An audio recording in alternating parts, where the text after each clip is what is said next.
சின்ன வயசுலேருந்து ஆர்மியில் சேரணும்னு ஆசை. எனக்கு அது சேர முடியாமல் போயிட்டு எங்கள் அண்ணன் பண்ண தப்புக்கு என்னை சேர்த்து விட்டாங்க ஒரு வழக்கில். அந்த வழக்குலேருந்து வெளியே வந்து நான் இப்போ வரைக்கும் நான் வாய்தா நீதிமன்றத்தில் போய் சரண்டர் ஆகிட்டு தான் இருக்கேன். முடியாத பட்சத்துக்கு பெட்டிஷன் போட்டுக்கிட்டு தான் இருக்கேன். காவல்துறை வந்து திருநெல்வேலி மாவட்டத்துக்குள்ளே வரக்கூடாதுன்னு சொல்லியிருக்காங்க. அதனால நான் வந்து திருநெல்வேலி மாவட்டத்துக்குள்ளே நான் இப்போ வரைக்கும் வரவும் இல்லை. அவங்க காவல்துறைக்கு நான் கட்டுப்பட்டு நான் வந்து வெளி மாவட்டத்தில் தான் இருக்கிறேன். இப்போ இன்று இரவு அசம்பாவிதம் ஏதோ நடந்திருக்குன்னு சொல்றாங்க, சம்பவம் ஏதோ நடந்திருக்குன்னு. அதுக்கு எனக்கு எந்த ஒரு சம்மந்தமும் கிடையாது.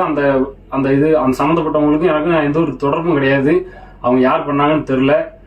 இதுக்கு எனக்கு எந்த ஒரு சம்மந்தமும் கிடையாது. காவல்துறைக்கும் முதலமைச்சருக்கும் இது நான் நீதிபதிக்கு எல்லாத்துக்கும் நான் ஒரு வேண்டுகோள் வச்சுக்கிறேன். எனக்கு இதுக்கு எந்த ஒரு சம்மந்தமும் கிடையாது.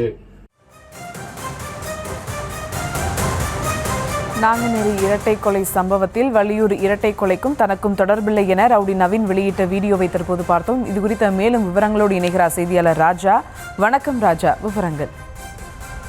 வணக்கம். திருநெல்வேலி மாவட்டம் நாங்குநேரில் நேற்றைய தினத்தில் நிகழ்ந்த இரட்டை கொலை சம்பவம் பெரும் அதிர்ச்சியை ஏற்படுத்தியுள்ளது.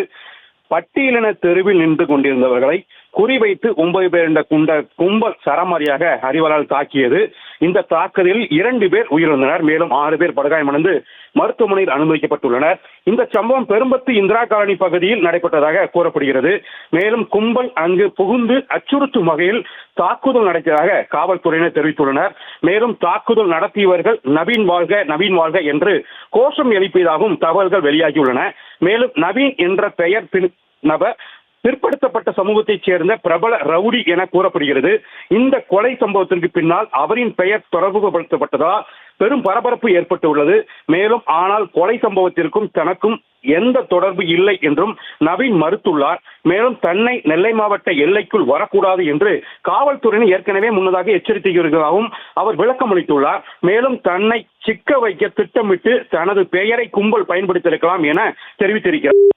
அதற்கு பின்னர் போலீசார் பல்வேறு கோணங்களில் விசாரணை மேற்கொண்டு வருகின்றனர். மேலும் குற்றவாளிகளை பிடிக்க சிறப்பு தனிப்படையில் அமைக்கப்பட்டு தீவிர விசாரணை மேற்கொண்டு வருகின்றனர். மேலும் நாங்குநேரி பகுதியில் பதற்ற நிலை நிலவுவதால் கூடுதல் போலீசார் பாதுகாப்பு வழங்கப்பட்டுள்ளது. இந்த இரட்டை கொலை சம்பவம் மாவட்டம் முழுவதும் பெரும் பரபரப்பை ஏற்படுத்தியுள்ளது.